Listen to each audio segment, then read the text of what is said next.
Hello everybody, it's Lena Fenton, and today I'm doing my usual broadcast.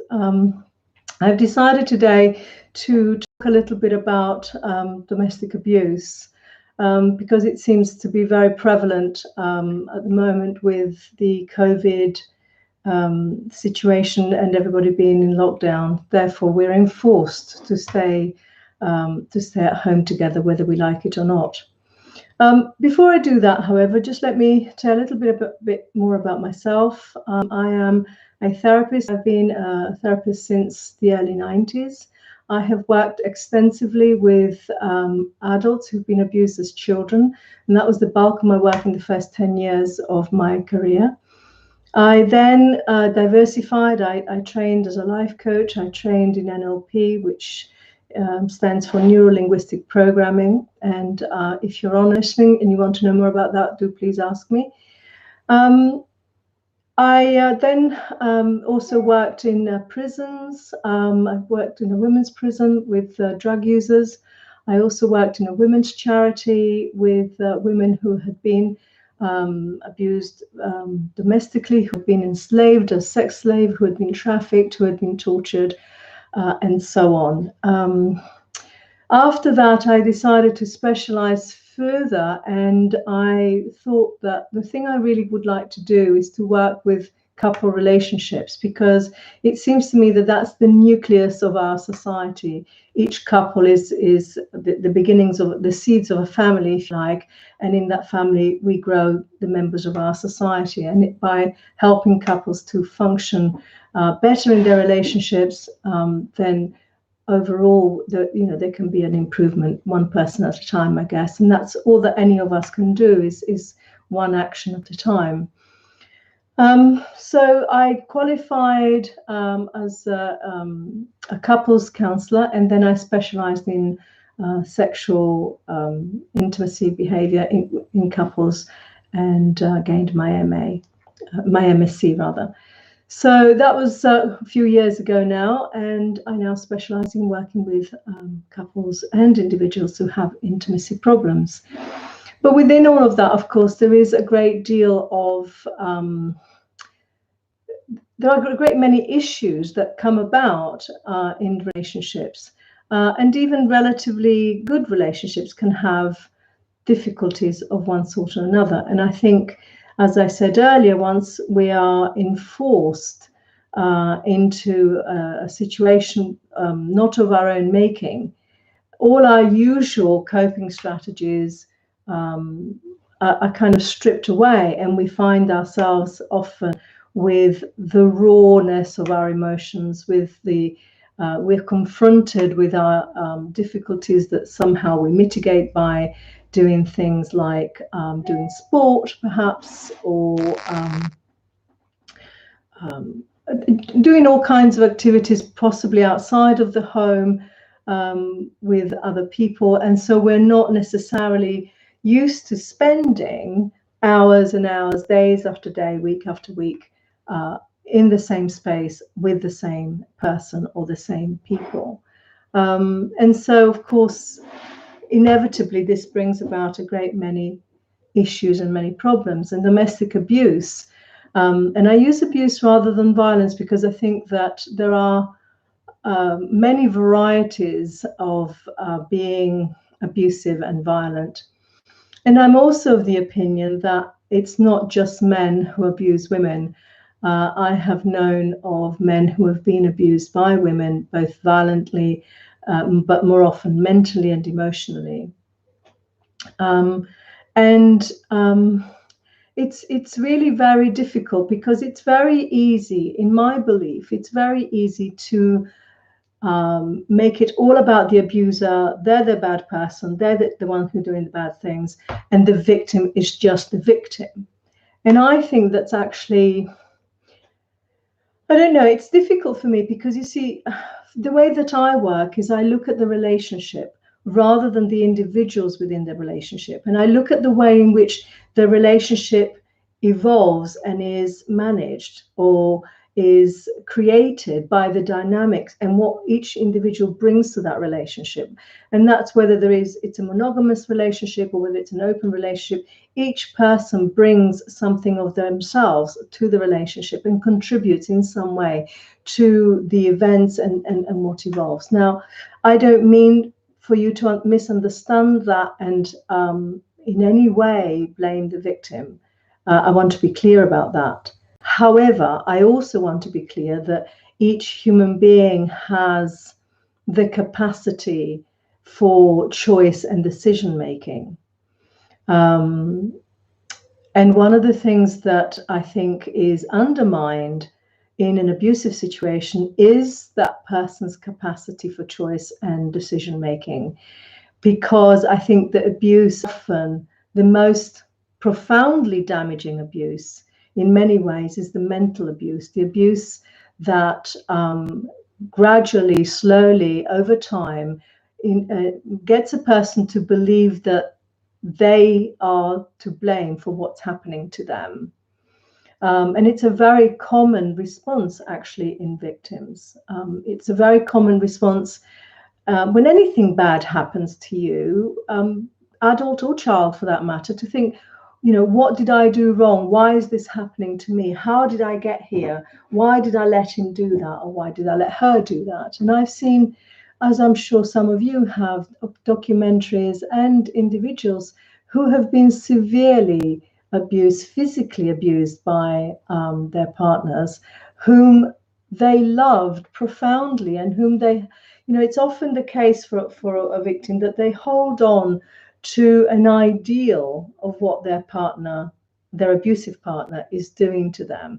They're holding on to an ideal of what the family means, and they're holding on to, the idea that if they can just be a little bit better, if they can just be more loving, more caring, more giving, more of something, then their partner will be okay, and the family will be okay, and their relationship will be okay, and so on and so forth.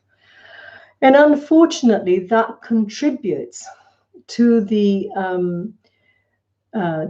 brainwashing, to use quite an old-fashioned term, I suppose, that the perpetrator is doing to his or her partner, that somehow, I'm doing this because you make me so angry, or you've brought this on yourself, or this is how you make me feel. That somehow, the thing about abusive individuals is that they are not able, I want to put it that way, they're not able to really own their own feelings. They themselves, I think, in a way, feel victimized by their own feelings.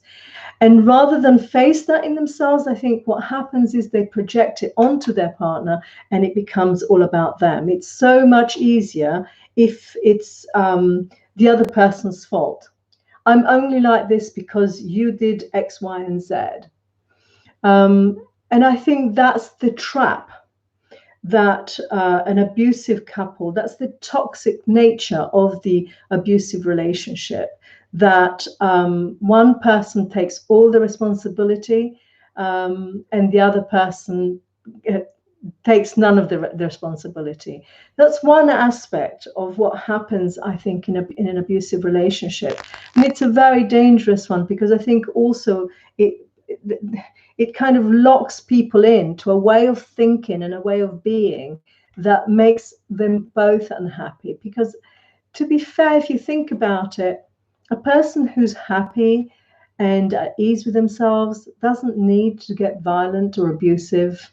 It's only the fact that there is so much pain and anguish in a human being that makes them act in bad ways. So again, I'm not trying to condone, the perpetrator's behavior, but I'm trying to think to help us think about it in terms of, these are human beings. These are two human beings locked in an ugly situation, in a fear-driven, an anger-driven, a pain-driven circumstance. and everybody suffers. And I think it's too easy. In many ways, it's too easy to say, he's bad, she's good. He's the perpetrator, she's the victim. And I think we all want it to be that clear cut and that simple, because that way we can kind of really think about it in an easy manner and in a way that enables us to be clear about what we feel. Unfortunately, it's never that simple, because I don't believe human beings are that simple. And I think that I've seen that in many, many ways between couples. It's never, we tend to behave as though human beings are just one thing, and they're not. I think all of us, each of us, is multi-layered and complex. And it's really in thinking more deeply about what a human being is that we can see that we can see that, a policeman isn't just a policeman. He's also a vulnerable human being. Or sometimes a victim can also be strong and powerful. And I think if it's at all possible for them to try and find within themselves that those pockets of strength and power, then things can really change. Because one of the things that I think often women that I've spoken to, and certainly that I've heard, is, how do I leave? I can't leave him, I'm too frightened. There's all kinds of things that get in the way of one's thinking. Besides, the brainwashing and the fear that is conditioned into the victim by the perpetrator. I think there's all other kinds of confused ways. But one of the things that, if you're watching this and you have been a victim of domestic abuse, one of the things I want you to think about is how much strength and commitment and tenacity and belief have you had so far in order to be able to sustain the situation that you're actually in. All of that is your personal power, and it's in that personal power that you will find the strength to change the situation that you're in, whatever that means. And I think, the standard advice, I guess, is leave, just leave. And in fairness, I think that sometimes situations becomes so extreme that there are no other options. However, I think that it is also possible, because, as I said earlier, nobody is just one thing, and a perpetrator is not just a perpetrator. He or she also has a decent side to them. Otherwise, people probably wouldn't have been with them, or wouldn't have fallen in love with them in the first place. So if, when that side of your abuser or the perpetrator is in evidence, it is possible to have a conversation, that's the time maybe to think about, how do we make the relationship better? How do we access services and support that can help us function better as a relationship? And to be honest, I have seen all kinds of really very difficult and very problematic relationship change and become much more well-being, well-functioning.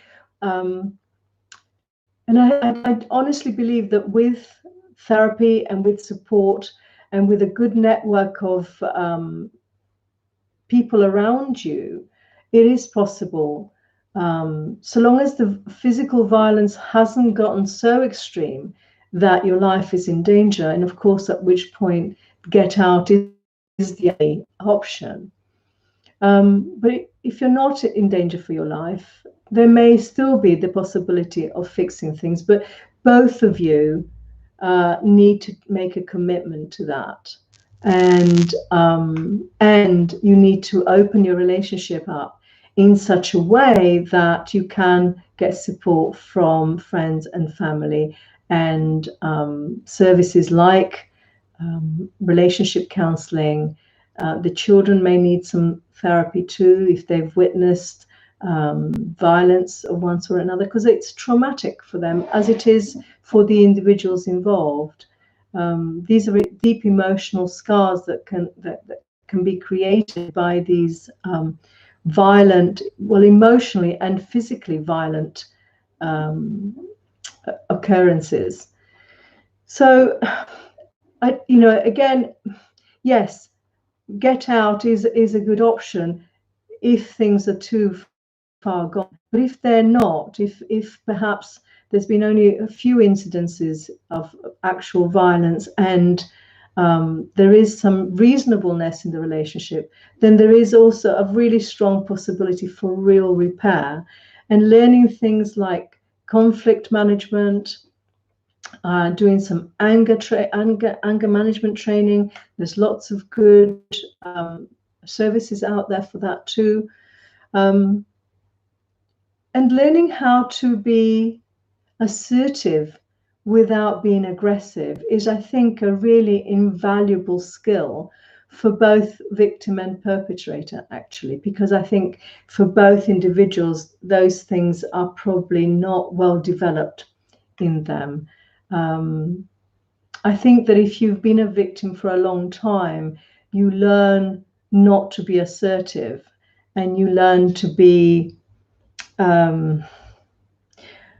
it's difficult to say how to put this, but somehow because you're always tiptoeing around the other person, you're not necessarily ever properly yourself, and that in itself can be can make a person feel like they are such a monster, and that it can trigger the very thing that you're trying to avoid by tiptoeing or by being too delicate or too submissive. So it can be a really vicious cycle that the two of you can get into. Because fear somehow brings on more aggression. It's a strange kind of dynamic that I think can be created. Normally, in the animal kingdom, submission prevents further aggression. But I think in a toxic relationship, often it can actually bring on more. So it's a really delicate balance, because the whole thing has become really very poisonous. So I'm saying all of this because I'm really aware that it's very difficult to just generalize and make assumptions about what is actually going on in the relationship, which is why I think that often the only way to repair the relationship is through outside intervention, through therapy, through support, through anger management training, and so on and so forth. And in fact, often, if a domestic violence situation goes to court, often, the man will be, or indeed the woman will be ordered to do anger management training as a way of perhaps trying to repair his capacity to relate. Because I think anger, at least in my experience, and when I work with people who have too much anger, let's say, I think it's a way of it's not a way. It's more about the fact that some individuals don't have the capacity to really express themselves, or don't feel able to express their needs unless they're angry. And so becoming better aware of themselves and better aware how to communicate what they're feeling or what their needs are actually can help an individual become less angry, because he or she learns to communicate in a more rational way. Things don't store up to such an extent that they blow up. And so lots of anger management training is really about, first of all, owning your anger, but also beginning to own other emotions as well. And I'm not an expert in anger management, but I'm just these are very broad ideas that I'm sharing with you. And certainly within a relationship, learning how to express yourself in a way that's rational and clean and honest is really important, and can cut across some of the toxic ways of communicating that people develop in abusive relationships. Now, when it comes to children, again, it's very, very difficult, because even if, when I've worked with children who've survived childhood abuse, I've heard stories where even if they've just heard the shouting or the row, that in itself is really frightening and fear-producing and anxiety-producing. And can take, when that child grows up, can take many years of therapy just to process all of those ongoing traumas. And I think that's part of the difficulty actually in recovering from domestic abuse, is that it's kind of like being in a war zone. It's like being in a daily trauma, like each day brings a fresh trauma. So there's never any recovery from the last lot before you're plunged into yet another episode, another crisis, another trauma, more violence, more shocks, more profound emotional disturbances for all the family. Now, there are, and I meant to make a note, but there are organizations in England that also support perpetrators of abuse. I know there is one in London, and I don't remember the name of it, but I'm sure if you did a quick search on male and violence, you would find it. The domestic violence line, the free domestic violence line is, I have the number here, and I will also write it here in this chat line here, is a free line for, let me see if I can, 0808 2000 247. And there are people, that will help you manage, give you advice, give you support in all kinds of ways.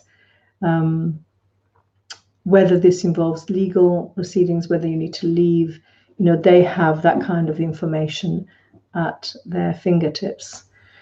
I'm not sure what else to say.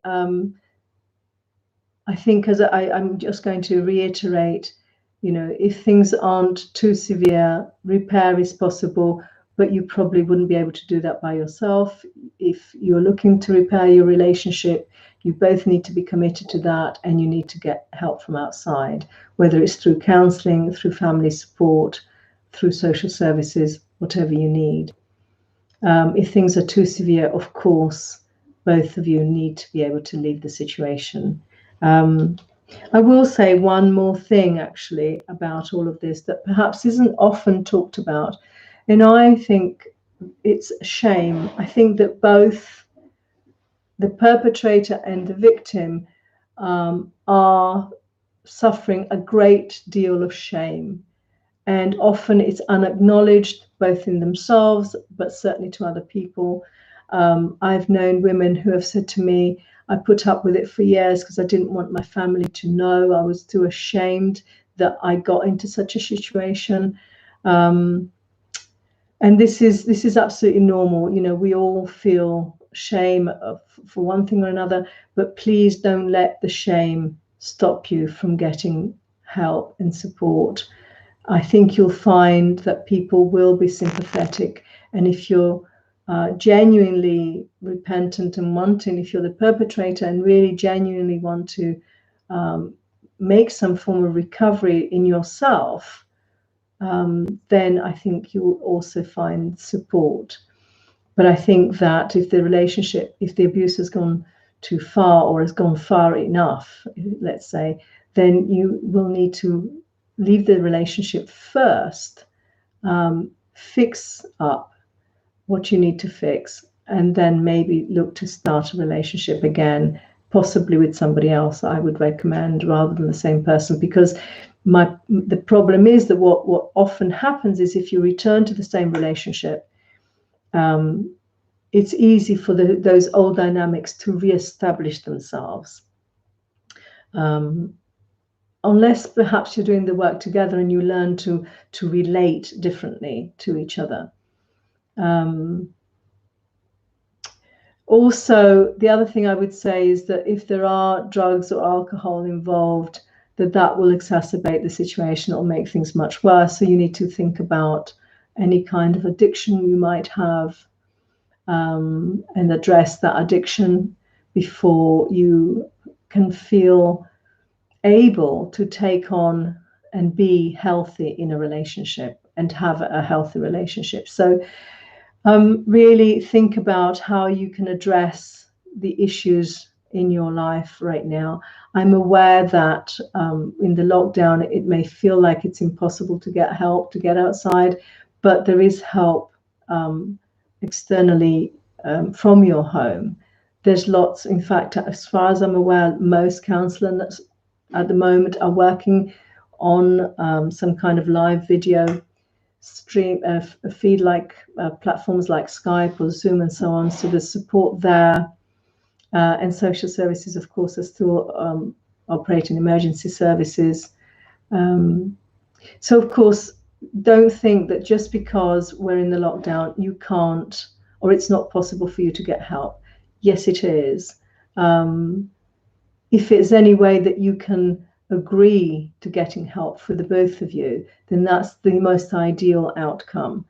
But if not, Women's Aid tell me that there is support for, Domestic Violence Helpline said on the television today that there is support for both men and women, and there is always a way of getting you out if you and the children are in severe danger. Or even in any danger, really, I guess. Danger, just the word danger shouldn't be there at all within the family home, obviously. Do contact me if you want more support or more help. I'm happy to provide brief phone consultations.